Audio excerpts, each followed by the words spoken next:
साथियों, मैं बैजनाथ गंवार आप सबके बीच एक भोजपुरी गीत दे रहा हूँ। मैं तो गंवार हूँ और आप सब बुद्धिमान हैं, ज्ञानी हैं।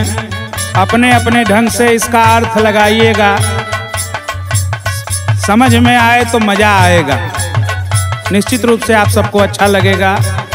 कहना है, कोयल कोयल हम कहली, कोयल कोयल हम कहली, पीता हम महोखा, पहचाने में भइल राम हमरा से धोखा। हमरा से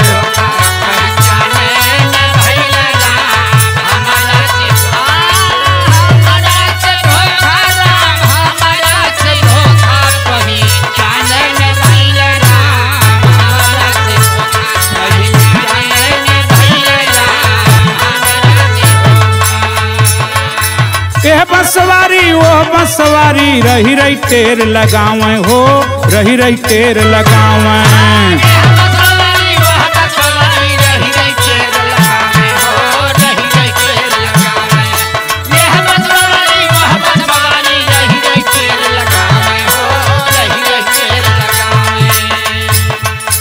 देख जुटहनी ऊख कट्टो का अपन पाँख हिलावे हो, अपन पाँख हिलावे।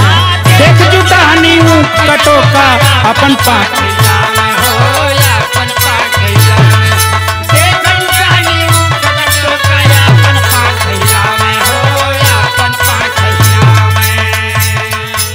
भूत जान के हम डर गईली,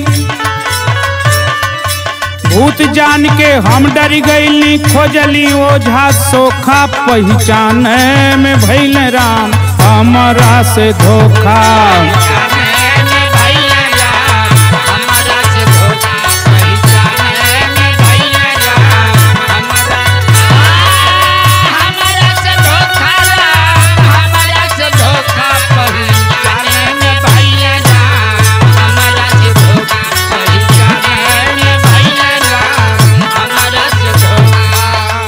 हमसे तो धोखा भइल हो, पंचो आपो से भयल हो।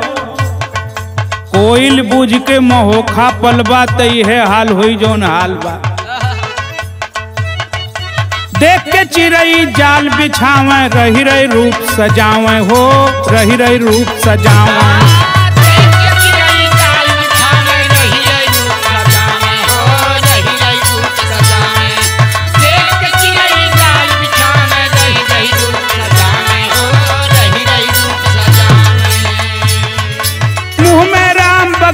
छुरी सबही के भरमावई हो, सबही के भरमावई।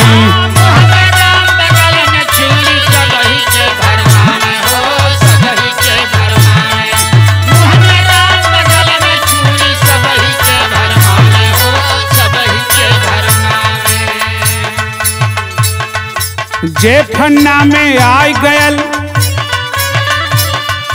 जे फन्ना में आई, फन्ना माने फंदा। ए बेला का नया पढ़वैया फन्ना बुझबे न करी, वो तो भोजपुरियो न बुझत हो, अंग्रेजी गिटी पिटी चंपले हम पंचो। जे फन्ना में आई गयल वो कर बन जाई चोखा, पहचाने में भइल राम हमरा से धोखा।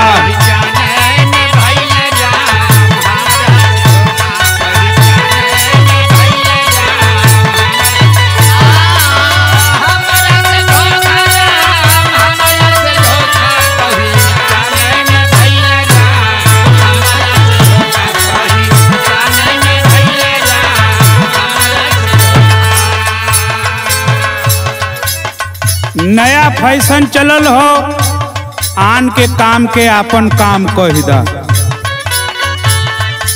आन का करनी आपन कही के सबकर नाम हटावे हो, सबकर नाम हटावे।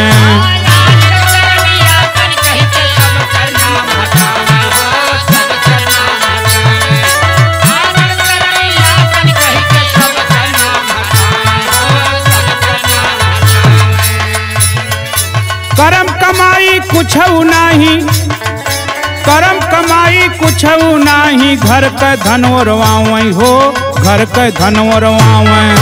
करम कमाई